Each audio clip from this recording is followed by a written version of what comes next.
सच के साथ। नमस्कार, सिटी वाराणसी लाइव में आप सभी का स्वागत है। मैं हूं अमित मिश्रा। आइए देखते हैं आज की खास खबरें।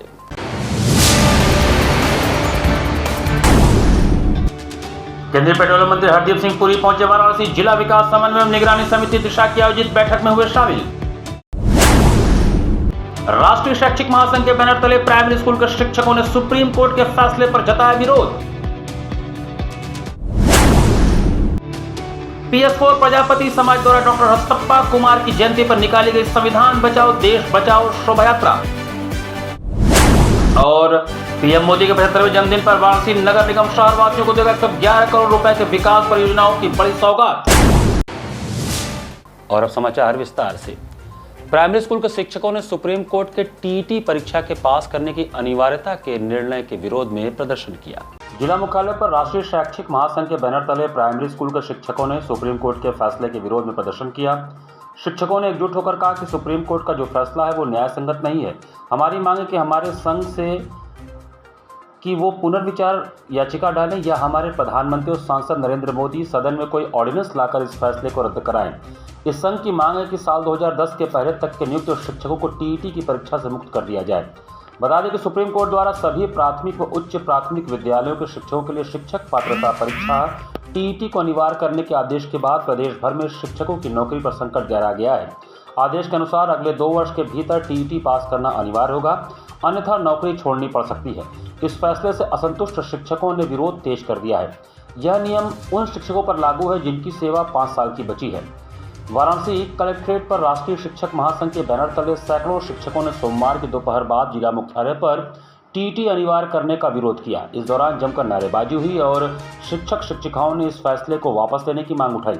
प्रदर्शन का नेतृत्व कर रहे राष्ट्रीय शैक्षिक महासंघ के कार्यकारी अध्यक्ष ने कहा कि सुप्रीम न्यायालय ने टीईटी परीक्षा अनिवार्य की है। जिन भी शिक्षकों की 5 साल की सेवा बची है उसे परीक्षा पास करनी है। ऐसे में आज हम जिलाधिकारी को प्रधानमंत्री के नाम का ज्ञापन सौंपकर इस फैसले को वापस करवाने की मांग करते हैं या संसद में एक विधेयक लाकर इसे रद्द करवाने की मांग करते हैं। जो 1 सितंबर को माननीय उच्चतम न्यायालय ने निर्णय दिया है, टेट की अनिवार्यता सभी जो ऐसे शिक्षक जिनकी सेवा 5 साल से अधिक है उनके लिए टेट परीक्षा पास करना अनिवार्य कर दिया है। हम उसके लिए केंद्र सरकार से मांग करते हैं और हमारा केंद्रीय नेतृत्व और राज्य का नेतृत्व मांग करता है कि यह जो निर्णय आया है माननीय उच्चतम न्यायालय का उसको उस पर पुनर्विचार याचिका दायर करें और अगर पुनर्विचार याचिका नहीं हो सकती है तो संसद में कोई कानून बना करके हमारे शिक्षकों के हितों की रक्षा की जाए। आगमन संस्था द्वारा अजन्मी बेटियों के गर्भ में ही हत्या किए जाने से पिंडदान करके उनके मोक्ष के लिए नैमित्त श्राद्ध अनुष्ठान किया गया। कण कण में शिव के वास करने वाले पवित्र नगरी काशी का दह समेत घाट पर नित्य प्रतिदिन विशिष्ट फलदायी धार्मिक आयोजनों के लिए जाना जाता है।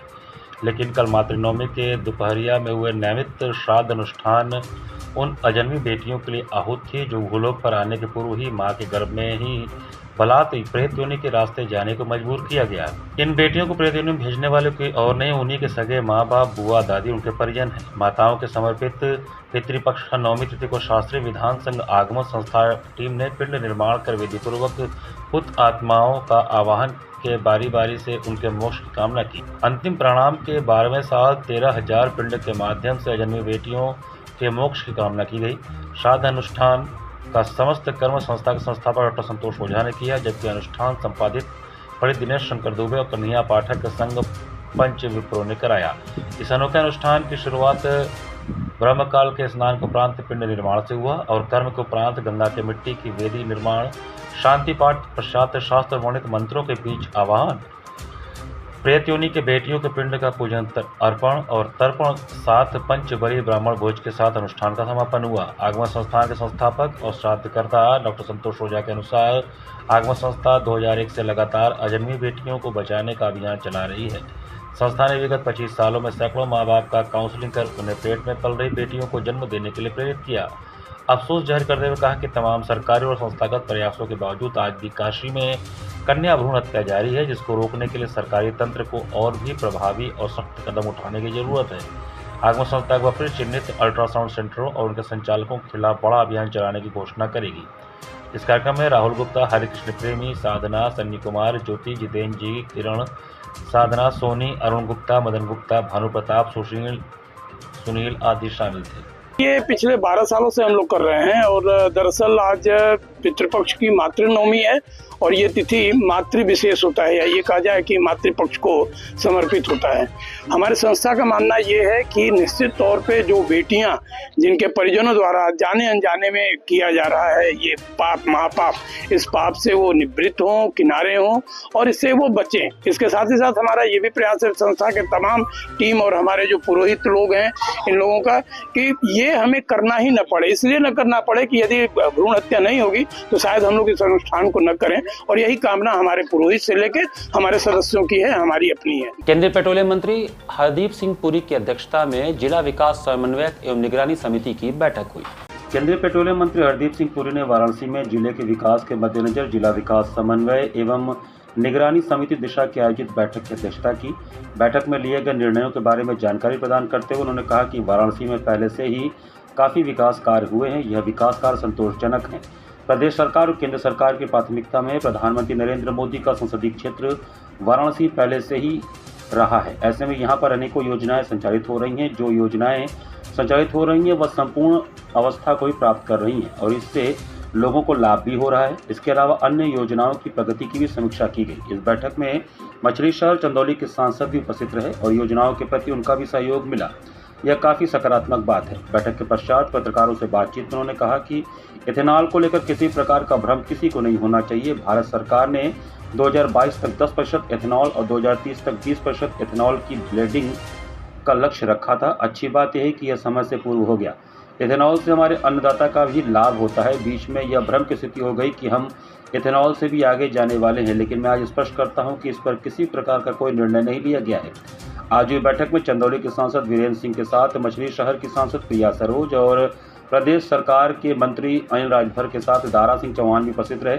इस अवसर पर अधिकारियों ने प्रेजेंटेशन के माध्यम से जनपद में निर्माण अधीन योजनाओं के साथ साथ भविष्य में आने वाली योजनाओं की भी जानकारी दी। दिशा कमेटी की मीटिंग आज काफ़ी समय से बाद हो रही है। पिछली मीटिंग दिसंबर 2022 में हुई है। इसके कई कारण हैं, उसको छोड़िए। मुझे बहुत खुशी है कि हमारे जो कॉलीग्स हैं, सांसद, honourable members of parliament, MLAs, राज्य सरकार के मंत्री लोग, उन्होंने बहुत कंस्ट्रक्टिव तरीके से इसमें भाग लिया। बहुत अच्छे अच्छे सुझाव आए। कुछ ऐसी सुझाव थे जो स्पेसिफिक इम्प्लीमेंटेशन वाले हैं। योजना केंद्र सरकार और उत्तर प्रदेश सरकार के सहयोग से डेवलपमेंट के लिए यहाँ लाई जा रही है, उसका इम्प्लीमेंटेशन कितना हो रहा है उसी की समीक्षा उनको करनी थी। और बाकी जहाँ जहाँ जनहित के कार्य अनदेखी हो रहे हैं उसका हम लोग पॉइंट वाइज जो है कि इशू को उठाया गया है। और उसमें बहुत से ऐसे पॉइंट थे, जैसे जो घरौनी बन रही है उसमें गरीबों को कैसे घरौनी देंगे, जिसमें गरीब जो अपना मकान कई पुश्तों से बंजर भूमि पर, सरकारी भूमि पर भीटा पर बना करके रह रहा है, अब उसको ज़मीन का अधिकार मिलेगा कि नहीं मिलेगा, घरौनी में किस तरीके से मालिकाना हक आप करेंगे, क्या टोपोग्राफी होगी कि नहीं होगी, तो किस तरीके से इस तरीके का इम्प्लीमेंटेशन होगा। PS4 प्रजापति समाज की तरफ से सोमवार को रत्नप्पा कुमार की जयंती पर शोभा यात्रा निकाली गई। सोमवार को PS4 प्रजापति समाज की तरफ से डॉक्टर रत्नप्पा कुमार की जयंती पर संविधान बचाओ देश बचाओ की शोभा यात्रा निकाली गई, जिसमें सैकड़ों की संख्या में लोग उपस्थित रहे। यह शोभा यात्रा चितईपुर चौराहे से कोंढवा मार्ग होते हुए भीमचंडी, रामेश्वर, हटिया, शास्त्री घाट, वरुणापुर, वाराणसी पर समापन हुआ। इस कार्यक्रम का मुख्य उद्देश्य डॉक्टर रत्नप्पा कुमार का राजनीतिक जीवन में एक स्वतंत्रता दिलाने में क्या भूमिका रही, इस बारे में लोगों को बताना था। डॉक्टर रत्नप्पा कुमार भारत के संविधान सभा के सदस्य तथा उसके सचिव चुने गए थे। उन्हें देशभक्त रत्नप्पा कुमार कहा जाता है। वह डॉक्टर भीमराव अम्बेडकर के साथ भारत के संविधान के अंतिम मसौदे पर हस्ताक्षर करने वाले व्यक्तियों में से एक थे। डॉक्टर रत्नप्पा कुमार का जन्म 15 सितंबर 1909 को महाराष्ट्र के जिला कोल्हापुर के इचलकरंजी नगर मुंशीपुरा गांव में एक कुमार परिवार में हुआ था। युवावस्था के दौरान वे राजनीति और सामाजिक कार्यों में गहरी रुचि रखते थे और माधवराव बंगाल और डिक देसाई जैसे अन्य सहयोगियों के साथ स्थानीय रियासतों के शासकों के खिलाफ प्रजापति परिषद बैनर के तहत समर्थन जताते थे। डॉक्टर रत्नप्पा कुमार 1952 में जब देश का पहला लोकसभा चुनाव हुआ था उसमें वह कोल्हापुर संसदीय सीट के सांसद चुने गए और उन्होंने एक चीनी मिल की स्थापना की थी। 1962, 1967, 1972, 1976 के महाराष्ट्र विधानसभा चुनाव में कांग्रेस के टिकट पर खिरोल विधानसभा सीट से विधायक के रूप में प्रतिनिधित्व किया था। उन्होंने 1974 से 78 तक महाराष्ट्र सरकार में खाद्य और नागरिक आपूर्ति राज्य मंत्री के रूप में नेतृत्व किया था, लेकिन 1980 में महाराष्ट्र विधानसभा चुनाव में उन्हें हार का भी सामना करना पड़ा था। 1985 में उनको सामाजिक कार्यों के लिए पद्मश्री पुरस्कार से सम्मानित किया गया था। रत्नप्पा कुमार जी डॉक्टर भीमराव अम्बेडकर जी के साथ मिल करके जो बातें खास तौर से पिछड़े वर्ग के लोगों के, दलित लोगों के विषय में जो बातें कही, दुर्भाग्यवश संविधान में इसकी व्याख्या भी की गई, रीते में दिया गया, लेकिन वर्तमान सरकार उसको लागू नहीं कर रही है। नतीजा क्या हो रहा है? पिछड़े और पिछड़ते जा रहे हैं। अभी आपको बताऊं, नहीं कहना चाहिए, अभी ब्राह्मण समुदाय की पूरे देश में 4% जो है आबादी है, लेकिन IAS, IPS प्रशासनिक पदों पर 85% लोग कब्जा जमाए हुए। प्रधानमंत्री नरेंद्र मोदी के 75वें जन्मदिवस पर शहरवासियों को 111 करोड़ रुपए के विकास परियोजनाओं के लोकार्पण और शिलान्यास की सौगात मिलेगी। प्रधानमंत्री नरेंद्र मोदी के 75वें जन्मदिन पर वाराणसी नगर निगम शहरवासियों को बड़ी सौगात देने जा रहा है। मेयर अशोक कुमार तिवारी ने सोमवार को प्रेस वार्ता कर जानकारी दी कि 17 सितंबर को जलकल परिसर में आयोजित विशेष कार्यक्रम में 111 करोड़ रुपए की विकास परियोजनाओं का लोकार्पण और शिलान्यास किया जाएगा। यह पहला मौका होगा जब नगर निगम की ओर से इतने बड़े पैमाने पर एक साथ विकास कार्यों की सौगात जनता को दी जाएगी। मेयर ने बताया कि इन परियोजनाओं में पार्षदों, जनप्रतिनिधियों, जनता से प्राप्त प्रस्तावों को शामिल किया गया है। खासतौर पर सड़कों, सीवर लाइनों और गलियों के निर्माण व मरम्मत के कार्य प्रमुख हैं। साथ ही वाराणसी की ऐतिहासिक धरोहर माने जाने वाले कुओं को पुनर्जीवित करने की पहल भी इसमें शामिल है। शहर के कुल 514 सूख चुके कुओं में से 75 कुओं का पुनर्जीवन पीएम के 75वें जन्मदिन पर नगर निगम की ओर से जनता को समर्पित किया जाएगा। महापौर ने कहा कि यह प्रयास न केवल शहरवासियों को पेयजल की समस्या से राहत देगा, बल्कि पारंपरिक जल स्रोतों के संरक्षण की दिशा में भी महत्वपूर्ण कदम होगा। इस अवसर पर 75 किलो के विशेष लड्डू का वितरण किया जाएगा और प्रधानमंत्री नरेंद्र मोदी के दीर्घायु जीवन की कामना की जाएगी। साथ ही पूर्व संध्या पर मंगलवार को रुद्राक्ष कन्वेंशन सेंटर में कजरी महोत्सव का भी आयोजन किया जाएगा, जिसमें 3 ख्याति लब्ध कलाकार अपने कार्यक्रमों की प्रस्तुति देंगे। 17 तारीख को नगर निगम माननीय प्रधानमंत्री जी के जन्मदिन पर 111 करोड़ परियोजनाओं का शिलान्यास लोकार्पण करेगा। रोड है, सीवर है, उसके बाद 75 कुएँ हैं जो कि पुनर्जीवित उसको नए सिरे से किया जाता है। कई योजनाओं का हम लोग सोमवार को भी शिलान्यास करेंगे। कलाकार 3 कलाकार हैं, अच्छे कलाकार हैं, जो कजरी के एक पद्मश्री हैं, 2 और कलाकार हैं। हमें लगता है कि सबको एक अच्छा माहौल मिलेगा, अच्छा लगेगा। समय 7 से लेकर 8:30। यहाँ पर वक्त चला छोटे से ब्रेक का। बने रहिए सिटी वाराणसी लाइव के साथ। वाराणसी लाइव, सच के साथ।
सच के साथ। ब्रेक के बाद आपका स्वागत है। ठेला पटरी एवं रेहड़ी व्यवसायियों की लगातार बढ़ती समस्याओं को लेकर भारतीय पथ विक्रेता संघ ने महापौर को ज्ञापन सौंपा। भारतीय पथ विक्रेता संघ के एक प्रतिनिधिमंडल ने सोमवार को वाराणसी के महापौर अशोक तिवारी से मुलाकात कर ठेला पटरी एवं रेहड़ी व्यवसायियों की लगातार बढ़ती समस्याओं को लेकर ज्ञापन सौंपा। प्रतिनिधिमंडल ने आरोप लगाया कि जिला प्रशासन द्वारा इन छोटे व्यवसायियों का निरंतर उत्पीड़न किया जा रहा है। प्रतिनिधिमंडल में संघ के सचिव धर्मेंद्र पांडे, अध्यक्ष बाकेलाल और संयोजक आशीष श्रीवास्तव के नेतृत्व में महापौर से मिलकर ज्ञापन सौंपा गया। उन्होंने बताया कि शासन द्वारा पूर्व में नगर पथ विक्रय समिति एवं वेंडिंग नॉन वेंडिंग जोन के निर्धारण हेतु समितियां गठित की गई थी। साथ ही शिकायत निवारण समिति का भी गठन हुआ था, लेकिन वर्षों बीत जाने के बावजूद इन समितियों की बैठक तक नहीं बुलाई गई है। संघ का कहना है कि समिति के कार्यालय तक नहीं खुले हैं, न ही सदस्यों के पहचान पत्र जारी किए गए हैं। परिणामस्वरूप शहर में जीविका चला रहे लाखों ठेला पटरी व्यवसायियों को प्रशासनिक उपेक्षा का सामना करना पड़ रहा है। महापौर अशोक तिवारी को ज्ञापन सौंपते हुए प्रतिनिधिमंडल ने आग्रह किया कि नगर आयुक्त को निर्देशित किया जाए कि वे शीघ्र ही समिति की बैठक बुलाएं। साथ ही ठेला पटरी व्यवसायियों की समस्याओं का समाधान सुनिश्चित किया जाए। वाराणसी के महापौर अशोक तिवारी ने समस्त टीवीसी के सदस्यों से मुलाकात करने के बाद कहा कि आप सभी लोग इस समस्या को जल्द से जल्द सुलझाया जाएगा। आगामी 20 सितंबर के बाद फिर दोबारा हम सभी लोग बैठक करेंगे और सभी समस्याओं का निवारण करने की कोशिश करेंगे। इस प्रतिनिधिमंडल में कमलेश त्रिपाठी, रोशन अग्रहरी, सीमा पांडे, देवेंद्र शाह, शशि भूषण, सुनील केसरी, गणेश चौरसिया, जमुना गुप्ता, सूरज पांडे, प्रेमचंद, मुन्नी देवी टीवीसी के सदस्य मौजूद थे। वाराणसी में लगातार पथ विक्रेताओं वेंडरों को लगातार समस्याएं होती थी, जिसको लेकर टीवीसी बनाया गया था, समिति बनाई गई थी और यह समिति लगातार काफ़ी लंबे समय होने के बावजूद नगर निगम के द्वारा इसको लेकर बैठक नहीं हो रही है। बैठक में काफ़ी देर हो रही है, जिसको लेकर ठेला पटरी व्यवसायियों को काफ़ी परेशानी का सामना करना पड़ रहा है। इसको लेकर के हम लोगों ने एक ज्ञापन दिया है नगर महापौर जी को और उनसे कहा है कि वाराणसी में ठेला पटरी के व्यवसायियों के उत्थान के लिए नियमित माहवार बैठक कराई जाए ताकि लोगों की समस्याएं दूर हों। इसके साथ ही जो हमारे टीवीसी के मेंबर हैं उनको एक परिचय पत्र इशू हो ताकि लोगों को यह पता चल सके कि कौन टीवीसी का मेंबर है कौन नहीं है, क्योंकि बहुत से ऐसे लोग हैं जो टीवीसी के मेंबर नहीं हैं, इसके बावजूद खुद को अपने आप को खुद को समिति का सदस्य बताते हैं। तो भ्रामक प्रचार न फैले, इसको लेकर के इसको भी हम लोगों ने कहा है और यह भी कहा है कि नगर निगम में एक कार्यालय बनाया जाए ताकि कार्यालय के माध्यम से लोगों को बस समस्याओं को बता सके और समस्याएं दूर हो सके। शनिवार रात अधिवक्ता शिव प्रताप सिंह के साथ कथित पुलिसिया मारपीट मामले में अधिवक्ताओं ने कचहरी परिसर में जोरदार प्रदर्शन किया। भैरवपुर क्षेत्र के रथयात्रा चौराहे पर शनिवार रात अधिवक्ता शिव प्रताप सिंह के साथ कथित पुलिसिया मारपीट मामले ने तूल पकड़ लिया है। घटना के विरोध में सोमवार को वाराणसी कचहरी परिसर में अधिवक्ताओं ने जोरदार प्रदर्शन किया। सुबह से बड़ी संख्या में अधिवक्ता कचहरी पहुंचे, जिला जज के पोर्टिको में एकजुट होकर पुलिस प्रशासन के खिलाफ नारेबाजी किया। अधिवक्ताओं ने मांग किया कि आरोपी पुलिसकर्मी की शीघ्र गिरफ्तारी सुनिश्चित की जाए और उसे विधि सम्मत न्यायालय में प्रस्तुत किया जाए। प्रदर्शन के बीच बड़ी कार्रवाई करते हुए पुलिस प्रशासन ने आरोपी इंस्पेक्टर क्राइम गोपाल कन्हैया को निलंबित कर दिया है। अपर पुलिस आयुक्त कानून व्यवस्था डीआईजी शिव हरि मीणा ने यह आदेश जारी किया। अधिवक्ताओं ने स्पष्ट चेतावनी दी कि यदि शीघ्र गिरफ्तारी नहीं हुई और आरोपी को अदालत में प्रस्तुत नहीं किया गया तो आंदोलन को और तेज किया जाएगा। सोरैया मेले के बाद लक्ष्मी कुंड पर बिखरी गंदगी को नमामि गंगे के सदस्यों ने नगर निगम के साथ मिलकर साफ किया। काशी के पौराणिक कुंडों और तालाबों के संरक्षण की कड़ी में सोमवार को सोरैया मेले के बाद लक्ष्मी कुंड पर बिखरी गंदगी को नमामि गंगे ने नगर निगम के साथ साफ कर सामाजिक दायित्वों को निर्वहन किया। इस दौरान काशी के पौराणिक कुंडों, तालाबों, पोखरों, सरोवरों को संरक्षित करने की अपील करने के साथ ही मातृनवमी पर आत्मनिर्भर भारत की कामना से माता लक्ष्मी की आरती उतारकर श्री समृद्धि की कामना की गई। नमामि गंगे ने नगर निगम के कर्मचारियों के साथ जीत पुत्रिका व्रत सोरैया मेले के बाद लक्ष्मी कुंड में इधर उधर बिखरे निर्माल एवं सामग्रियों को बटोरकर नगर निगम की कूड़ा गाड़ी के हवाले किया। श्रद्धालुओं द्वारा छोड़ी गई पॉलिथीन, केमिकल युक्त मूर्तियां एवं अन्य गंदगियों को कुंड परिसर से बाहर निकाला गया। जल संरक्षण के आग्रह के बीच लक्ष्मी कुंड के आसपास नगर निगम के कर्मचारियों के साथ सफाई किया। कुंड की सफाई के पूर्व सदस्यों ने नमामि गंगे काशी क्षेत्र के संयोजक राजेश शुक्ला के नेतृत्व में माता लक्ष्मी की आरती उतारी। महालक्ष्मी से खुशहाल, आत्मनिर्भर, आरोग्य और समृद्ध पूर्ण भारत की कामना की। संयोजक राजेश शुक्ला ने कहा कि सनातनी संस्कृति के जन्म से लेकर मृत्यु तक के आयोजन पवित्र नदियों, कुंडों, तालाबों, पोखरों और सरोवरों के किनारे होते हैं। हमारे जीवन में जल की महत्ता को समझकर स्वच्छता की जिम्मेदारी का निर्वहन भी हमें स्वयं को करना होगा। पवित्र नदियों, जलाशयों के किनारे धार्मिक और सांस्कृतिक आयोजन के बाद बचे हुए निर्माल एवं सामग्रियों को हम छोड़कर न जाएं, जिससे कि इनके किनारे गंदगी का आभार न लगे। आयोजन के दौरान नगर निगम सुपरवाइजर विक्की कुमार, अमित कुमार, नगर निगम के कर्मचारीगण उपस्थित रहे। कि आपके द्वारा यदि पूजन हो जाए तो ये सिंगल यूज पॉलिथीन की जो भरमार हो जाती है कुंडों तालाबों के किनारे, वो ना हो, सामग्रियां छोड़ कर ना जाएं और अपने तालाबों, कुंडों और पोखरों का संरक्षण स्वयं जनता हाथ में ले ले तो एक सुखद हमारा जल का जो एक सूचक है ये तालाब और कुंड उनका आगे बढ़ता रहेगा। हम निवेदन करते हैं कि नदियों के किनारे, कुंडों के किनारे कोई गंदगी ना करें। इसी के साथ सिटी वाराणसी लाइव का ये संस्करण हम ही समाप्त करते हैं। मुझे दीजिए आज्ञा। नमस्कार।